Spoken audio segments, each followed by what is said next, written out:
নমস্কার বন্ধুরা, welcome to my channel Rajlakshmi foods ব্লগে আপনাদের স্বাগত জানাই। আশা করি আপনারা ভালো আছেন, আমিও ভালো আছি। এখন রাত্রির 10টা বাজে। আমাকে মাংস এনে দিল, বললো এগুলো রান্না করতে। বলুন মাথাটা কিরম গরম হয়, কি করব? এই রাতে করে রাখবো, দুপুরে আর রান্নাবান্না করব না, করে রাখি। আমি মশলা টশলা সব আগে থেকে কেটে রেখেছিলাম, এখন বসিয়েছি, দেখি কতক্ষণ লাগে। চিকেন কষা করব, দেখে নিন আপনারা কেমন করে করি। আলু আর পেঁয়াজ আমি একসাথেই ভেজে নিচ্ছি, কারণ অনেক রাত হয়ে গেছে তো, ওই জন্য আলাদা আলাদা করে কিছু ভাজলাম না। একটু পেঁয়াজটা লাল লাল করে, আলুটা লাল লাল করে ভেজে নেব। ভাজা হয়ে গেছে। আমি এবারে একটু জিরে গুঁড়ো, একটু হলুদ গুঁড়ো আর আদা রসুন পেঁয়াজ বাটা মিক্সিতে বেটে নিয়েছিলাম, ওগুলো দিয়ে দিলাম। আমার ছেলেই দিল। আর 100 টক দই সব দিয়ে দিল। ও ওখানে আঁকছে বসে বসে। কাশ্মীরি লঙ্কার গুঁড়ো দিয়ে এটাকে একটু নেড়ে ছেড়ে, বেশি কষাবো না, একটু নেড়ে ছেড়ে মাংসগুলো দিয়ে দেবো। মাংসগুলো দিয়ে দেওয়ার পর ভালো করে কষতে হবে। ওই উঠে আমার ছেলে মাংসগুলো দিয়ে দিয়েছে। এবার এটাকে অনেকক্ষণ ধরে কষতে হবে। মুরগির মাংস তো একটু বেশিক্ষণ না কষলে কেমন একটা গন্ধ ছাড়ে। প্রথমে আমি ফোড়ন দিয়েছি, ওতে তেজপাতা আর গোটা গরম মশলা, এলাচ আর দারচিনি। পরিমাণ মতো নুনটা দিয়ে দিলাম, কারণ নুনটা দিলে জল বেরোবে। এবার অনেকক্ষণ ধরে কষতে হবে এটা। রাত্রি 10টা বাজে এখন, কখন রান্না করবো আর কখন আমরা খাবো, দেখি কতক্ষণ লাগে এখন। ওই একটু একটু করে জল দিয়ে দিয়ে আমি কষছি।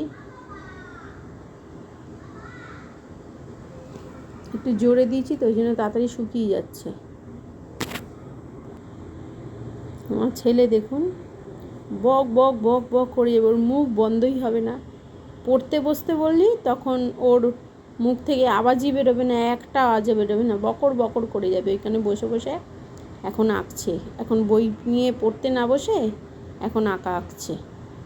খুব সুন্দর আঁকে, খুব সুন্দর আঁকে। ওই যে ওর সাথে বকর বকর করতে হচ্ছে। যাক গিয়ে আপনারা দেখুন আর কতক্ষণ লাগে।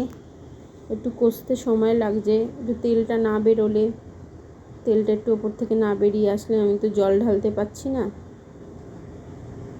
তো আবার বলবে কেমন হয়েছে জানি না। ওই যে আমার বর বলে যাচ্ছে ওষুধ খাবি কখন, মাথাটাকে ফাটিয়েছে, পড়তে গেছিলো, ওখানে পড়ে গিয়ে দেয়ালে মাথা লেগে ফেটেছে, অনেকটা ফেটে গেছে। সেলাই পড়তো তো, সেলাই আর দেয়া হয়নি, অনেক রাত হয়ে গেছিলো। ওটাই ব্যান্ডেজ করে ওষুধের দোকান থেকে, এখন ওই ব্যান্ডেজ করা মাথায় আছে। কালকে সকালবেলা ডাক্তারখানায় নিয়ে যাবে, টিটেনাস দেবে। আবার পায়ে একটা পেরেকও ফুটিয়েছে। খুব ভালো ছেলে তো, মানে এত ভালো ছেলে বলার মতো ভালো ছেলে খুব, কিন্তু ওর প্রচণ্ড মাথা গরম। ওর এত মাথা গরম কী করে হয় কে জানে। আমাকে প্রচুর হেল্প করে, প্রচুর। মানে একটা ঘরে একটা মেয়ে থাকলে মানে ওর মতো ওরকম করতে পারতো না। প্রচুর হেল্প করে, আমাকে কোলে করে তুলে হুইল চেয়ারে বসানো, আমাকে ঠাকুর দেখতে নিয়ে যাওয়া, সব ও একা একাই করেছে। ওর বাবা নিয়ে যায়নি, ও একাই করেছে। প্রচণ্ড হেল্প করে, কিন্তু ওর মাথা খুব গরম। মাথা গরম হয়ে গেলে তখন আর কাউকে মানে না। মাথাটায় খুব ব্যথা করছে, বুঝতে পারছি। ব্যান্ডেজটা করা তো বারে বারে বলছে খুলে দেবো, মাথাটা ওর খুব ব্যথা করছে। তবু দেখুন ও এঁকে যাবে। ও আঁকা খুব ভালোবাসে, কিন্তু পড়াশোনাও তো করতে হবে। ক্লাস 9-এ পড়ে, পড়াশোনা করবে না, খালি বলবে আমি পড়বো না, আমার দ্বারা পড়াশোনা হবে না, আমি পড়বো না। আর ও চিকেন খেতে খুব ভালোবাসে।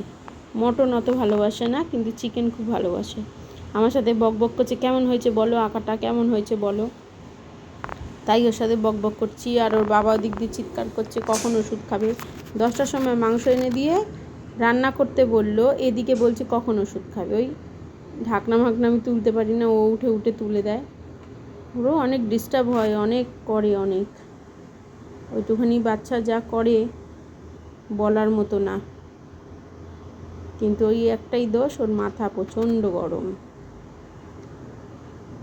একটা ভাই বোন থাকলে তবু হতো, কেউ নেই, একা একা তো, ওই জন্য ওর ভালো লাগে না, খেলার সাথী কেউ নেই। কখন থেকে বলছি যে ওষুধটা খেয়ে নে, খাওয়ার আগে একটা ওষুধ আছে, দেখুন উঠছে, উঠবে না। হারগিস কথা শুনবে না, উঠবেই না। ওই যে নিয়েছে এবারে ওষুধটা, এবারে খাবে। দেখছে এবার মাংস তো হয়ে এসছে, এবারে ওষুধটা খাবে। তাই তো অনেক রাত হয়ে গেছে, খিদেও পেয়ে গেছে। আগে থেকে বললে, আগে থেকে আনলে হয়। রাত্রি 10টার সময় এনেছে, আমি দেখতে এসছে হয়েছে নাকি। ঢাকনাটা তুলে দিলে আমার হয়ে গেছে। একটু একটু জল মনে হয় লাগবে, কারণ ওর থেকে অনেকটা জল বেরিয়েছিল। আমি একটু জল দেবো, না তো পুরো শুকনো শুকনো করলে খেতে পারবে না। ওরা রুটি দিয়ে খাবে, আর আমার ওবেলার দুপুরবেলা ভাত আছে, আমি ওই ভাত দিয়েই একটু খেয়ে নেবো। জল দিয়ে একটু ফুটিয়ে গোটা গরম মশলা দিয়েছি, আবার মিক্সিতে আমি আদা রসুনের সাথে গোটা গরম মশলা বেটেও দিয়েছিলাম। এবার ফুটে গেলে ঢাকা দেবো, আর একবার এটা ফুটে গেলে নামিয়ে নেবো।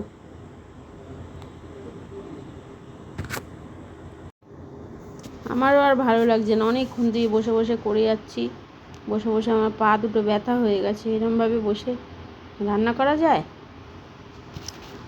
তাও তো করছি। যাকে আপনারা একটু সাপোর্ট করবেন, যাতে আমি চ্যানেলটা চালিয়ে নিয়ে যেতে পারি। একটু সাবস্ক্রাইব করবেন, কমেন্ট করবেন, কেমন লাগলো বলবেন। ওই যে আমার সাথে আমার বর বক বক বক বক করে যাচ্ছে, বাদাম খেতে দিচ্ছে, বাদাম খা।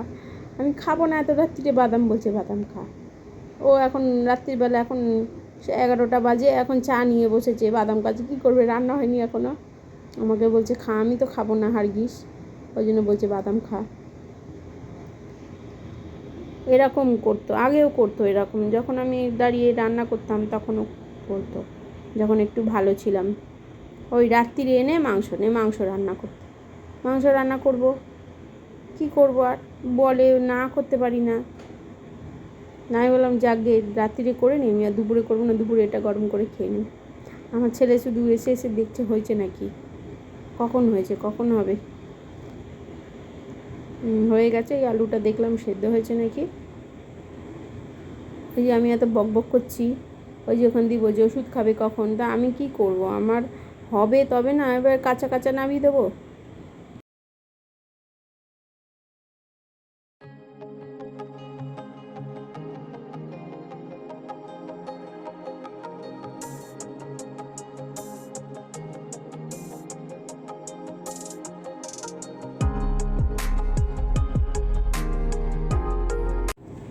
আপনারা দেখুন, ও আঁকাটা খুব সুন্দর এঁকেছে, এত সুন্দর একটা কার্টুনের চরিত্র এঁকেছে, এত সুন্দর এঁকেছে বলার মতো না।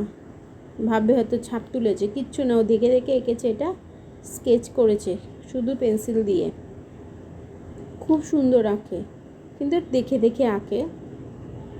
ওটা দুবার ওটা প্র্যাকটিস করলে ও আবার না দেখে আঁকতে পারবে।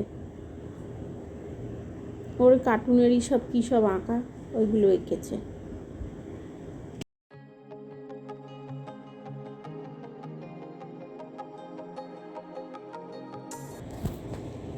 বন্ধ করে দিয়েছি ইন্ডাকশানটা, আমার হয়ে গেছে। এবারে মাংস কালারটা খুব সুন্দর হয়েছে, আর টক দই দিয়ে করবেন মুরগির মাংস, খুব সুন্দর খেতে টেস্ট হবে। আমি আর পরে আর গরম মশলা দিইনি, নাবিয়ে নেবো এটা। ওই আমার ছেলে আসবে, এসে নামাবে, তুলবে, এইগুলো সব। ঢাকনাটা নিয়ে চলে গেছে, নিচে রেখেছিল ওই জন্য ওটা নিয়ে চলে গেছে। তাহলে বন্ধুরা, ভিডিওটা কেমন লাগলো বলবেন আপনারা। আমি এবার চললাম, টাটা। আপনারা একটু সাবস্ক্রাইব করবেন, দেখুন মাংসটা কত সুন্দর হয়েছে।